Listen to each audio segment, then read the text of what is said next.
Now, going to this absolutely amazing report that's a week in the making and 10 years of research, actually more than 10 years. You know, I did say they were going to blow up the World Trade Center and blame it on bin Laden 2 months before 9/11. I said they blame it on their assets. So I guess 2 years, 10 years and 2 months in the making is this special report coming up. And then man on the street watching Building 7 collapse. Here is Aaron Dyke's report. Please get it out to everyone you know.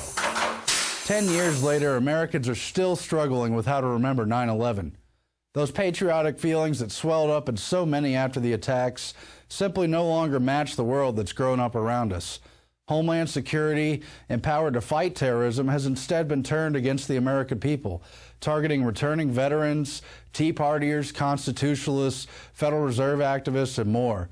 The TSA has eviscerated the Fourth Amendment and become increasingly invasive and controversial.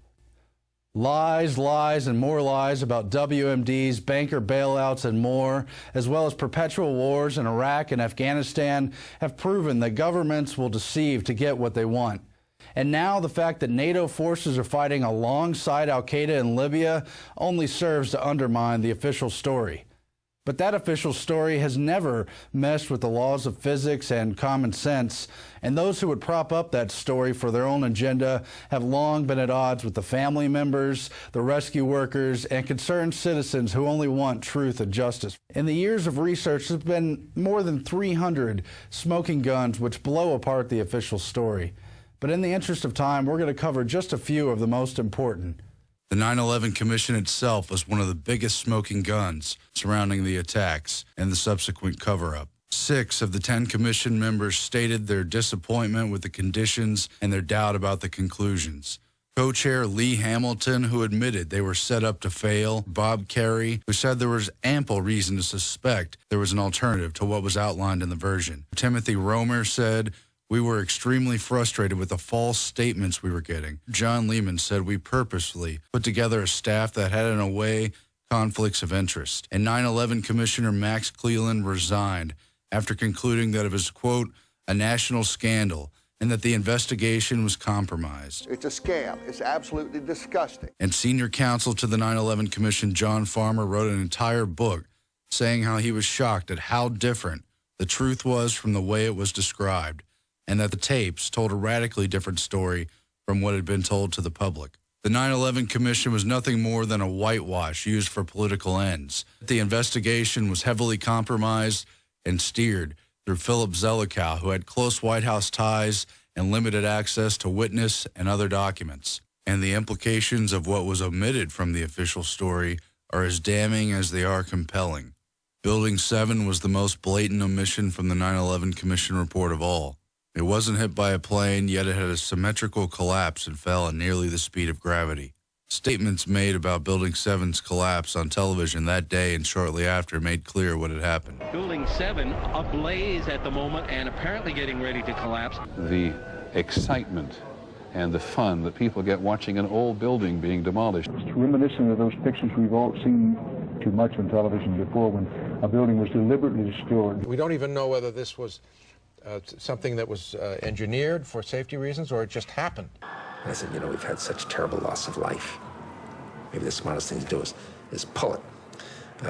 And they made that decision to pull, and then we watched the building collapse. Emergency responders and firefighters were told the building was going to collapse. You hear that? Keep your eye on that building. It'll be coming down. The building is about to blow up. Move it back. Back here. All right, guys? Sorry. We are looking back. There's a building about to blow up. On flame. Debris coming down. And early reporting was the tell. BBC World had reported that Building 7 had completely collapsed over 20 minutes before its actual implosion. Now, more on the latest building collapse in New York. You might have heard a few moments ago I was talking about the Salomon Brothers building collapsing, and indeed it has. As you can see behind me, the Trade Center appears to be still burning. It then emerged that Aaron Brown of CNN reported from a rooftop overlooking Ground Zero that Building 7 had collapsed over an hour before it actually fell. We are getting information now that one of the other buildings, Building 7, in the World Trade Center complex is on fire and has either collapsed or is collapsing. And you, to be honest, can see these pictures a little bit more clearly than I. But the clincher is that NIST was unconfident in its own conclusion after years of delay in its report, finding only a, quote, low probability that the building fell due to fires. NIST refused to test for the theory of controlled demolition. The simplistic explanations of the cartoonish official story have been picked apart. More than 1,500 professional architects and engineers have put their reputations on the line, insisting that the laws of physics are not optional during a terrorist attack. Collapsing towers that couldn't have been brought down by jet fuel, evidence of demolition, testimony from police, firefighters, and other rescue workers who witnessed bombs that day were ignored by the 9/11 Commission. Video evidence showed molten steel, but NIST denied this. When you see molten steel running down the channel rails, like you're in a foundry, like lava. But public sentiment has shifted. Whereas early polls in 2002 showed very few skeptics, as the years moved along, there have been more and more who doubt the official story. In 2006, more than 80% of people were found questioning the 9/11 official account, and more than a third believed it was an inside job or that the U.S. government had a role in the actual attacks. Now, after 10 years, it's the government who has to prop up their own official account. The lies have simply worn thin. The people are now ready to hear the truth. It was elements within our own government working with the terrorists to bring down this country. We're here to make sure that the official story continues to collapse. We're here to expose the terrorists, the people that really carried out 9/11, the criminals inside the military-industrial complex. Clearly, our leaders have lied to us. But what really happened? Without knowing every detail, we understand that the official story was paper thin and made for the movie screen. It was more than just incompetence on prior warnings and ignored intelligence about the terrorists. No warning signs that I'm aware of. Dan, it was a revelation that the White House had no intention of making public. President Bush was told in August that Osama bin Laden might be planning an attack involving the hijacking. Could have predicted. Nobody in our government, at least. August 6th PDD. I believe the title was Bin Laden Determined to Attack Inside the United States. The entire national security structure was compromised. More than 20 drills in various federal and military agencies simulated scenarios that later paralleled the real attacks. NORAD stood down as the hijackers approached their targets the day of 9/11. Fighter planes, radar monitors, emergency response components, and other capacities were disabled by some 20 different drills going on throughout government on the day of 9/11. The left hand didn't know what the right hand was doing, but somebody was operating the system. A shadow network connected the stand down. But if it was a conspiracy, why hasn't anybody talked? The truth is that the media refuses to address and honestly handle the admissions that have come forward. Intelligence officers testified about the scandals inside their terrorist monitoring programs. Abel Danger, for instance, repeatedly linked Mohammed Atta and other al-Qaeda operatives to terrorist plots literally dozens of times. Yet these warnings and many others were totally ignored. FBI translator Sybil Edmonds broke her gag order to blow the whistle on wiretaps she translated leading up to and including the day of September 11, proving that Osama bin Laden and al-Qaeda were working for the U.S. government up until the day of 9/11. All our intimate relationship with bin Laden and Taliban, we did carry very intimate relationship with these people all the way up to September 11. Understanding the need for an external enemy, colored by propaganda and myth, to drive military intervention across the globe is key to understanding the motives behind 9/11.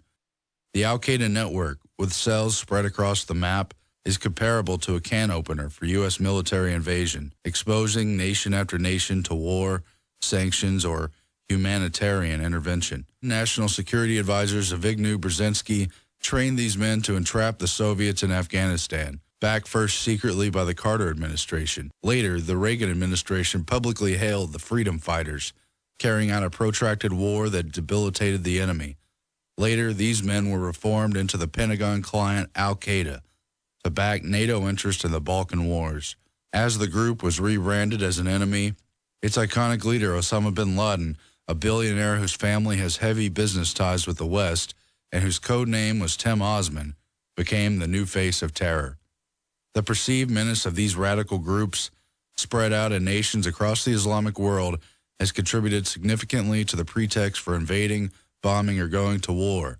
Qui bono, who benefits? History confirms false flags behind nearly every major war, from the Gulf of Tonkin, the USS Maine, babies thrown from incubators, WMD lies, and so much more. Many of our leaders burned around the potential that a false flag could provide for their foreign policy and domestic agenda. The Project for a New American Century, or PNAC, the neocon group that would soon fill much of the Bush administration, wrote in 2000 how a, quote, new Pearl Harbor could help them pursue their plan for a global American empire, noting that a catastrophic and catalyzing event would help move their agenda forward in a timely fashion.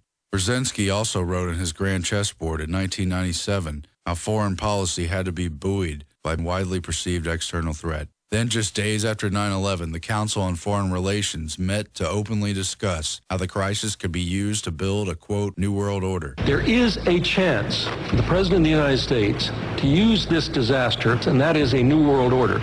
Now, in the Obama administration, we've heard about the next terror attack. We've seen advisors like Robert Shapiro hail the usefulness of an Oklahoma City or 9/11 style attack. Glenn Beck and Michael Savage both warn how the Obama administration could seize upon another terror attack to blame the right. The Homeland Security apparatus has been turned around on the people.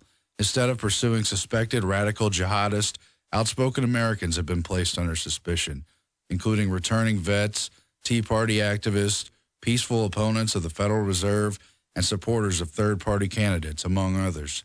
They've all been identified as potential domestic terrorists in law enforcement documents. And this has been reinforced by Homeland Security memos and its constant propaganda. Don't assume it was left by accident. If you see something, say something. Chuck Norris is only the most recent of many prominent citizens who become concerned about videos depicting white Americans, not Muslim radicals, as likely terrorists, cementing the notion that the police state was built for the people. They've been conditioned for slavery by TSA pat-downs, body scans, and other invasive and unconstitutional searches of airline passengers. But now that's expanded into bus passengers and highway checkpoints. The system will never admit the truth that's plainly in front of us. It's simply too invested in the lie. But the truth will come out through tireless research and persistent efforts. It already has in so many thousands of documents filed through Freedom of Information requests and in the hundreds of professionals in media, government, military, and other areas who've blown the whistle on their part of the schemes. The truth about 9/11 has a dangerous parallel to the JFK assassination. Even as more and more of the truth came out and new investigations were done, including several within Congress itself, the government still stuck by the official lie established by the Warren Commission.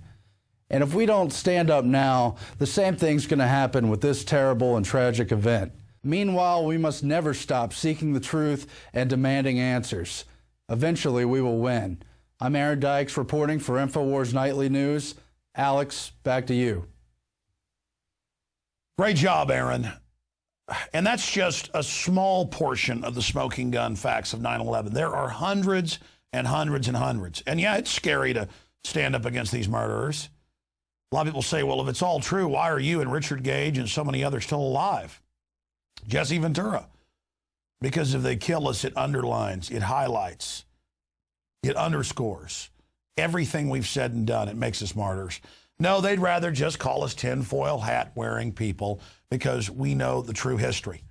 And now we see NATO working with al-Qaeda and handing over Libya to them and billions of dollars and heat-seeking missiles. And in a couple of years, when they attack us or take the blame for an attack, I'll be on air saying, look, our government helped put them in power in Libya. And people will go, be quiet, conspiracy theorists. And I'll go, no, here's 50 news clips. Here's the articles. They'll just say, be quiet, un-American. And the biggest issue is they're now rebranding the threat of al-Qaeda onto anybody that resists corruption, anybody who is a true American and loves the Bill of Rights and Constitution.